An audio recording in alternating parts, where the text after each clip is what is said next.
Welcome back. You're still tuned into Power Breakfast on CNBC TV 18, and this is time for our Power Prep segment. Our research team is joining us to tell us what the trade setup looks like, the stocks that are likely to be in the news, and the action from the F&O space as well. Hey guys, a very good morning to all of you. Sonia, let me come across to you first up. Some relief rally underway? Oh, absolutely. There is a relief rally across most global markets. So if you look at it, the Dow as well had a rally of almost 400 odd points. This is on the back of US banks stepping in to aid First Republic. So big banks, including banks like JP Morgan, have indicated that they will expand their efforts to support First Republic Bank.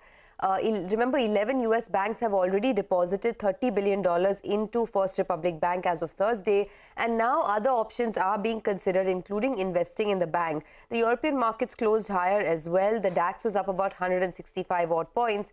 For our own markets, though, the Nifty is very close to the September 2022 low of 16,818, and we had a steep sell-off yesterday. So even if some recovery comes through, some relief comes through, perhaps that could get sold into, as has been the texture over the last many days.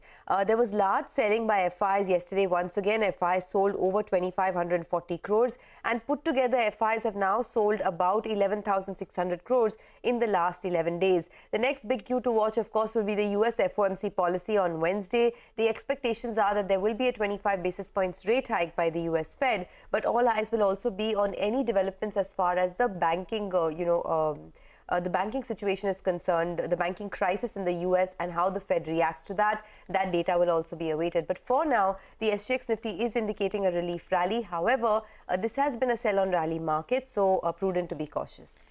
Okay, all right. Thank you so much for all those cues, Sonia. But a lot of stocks that will be in focus as well. Abhishek has that list. Well, to begin with, ONGC, IOC, HPCL will be in focus. There are changes to windfall gains tax.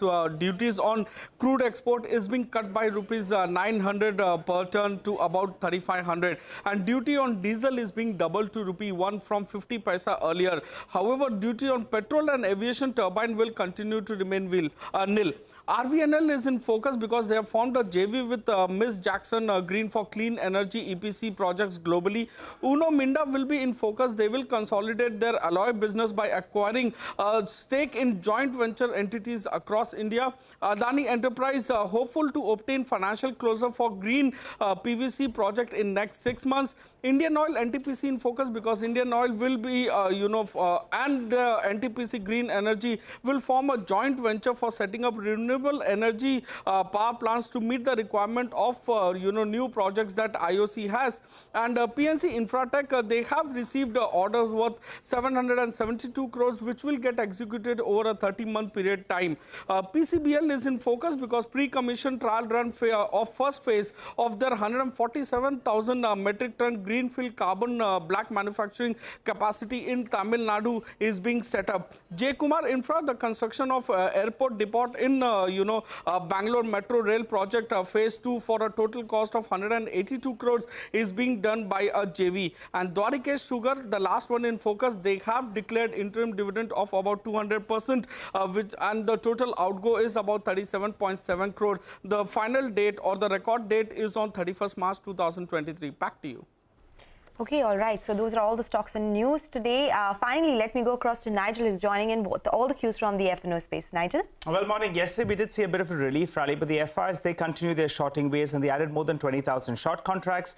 In terms of positioning, well, the net short positions, well, it's even more than what we saw at the outbreak of COVID. So close to around 200,000 contracts on the net short side.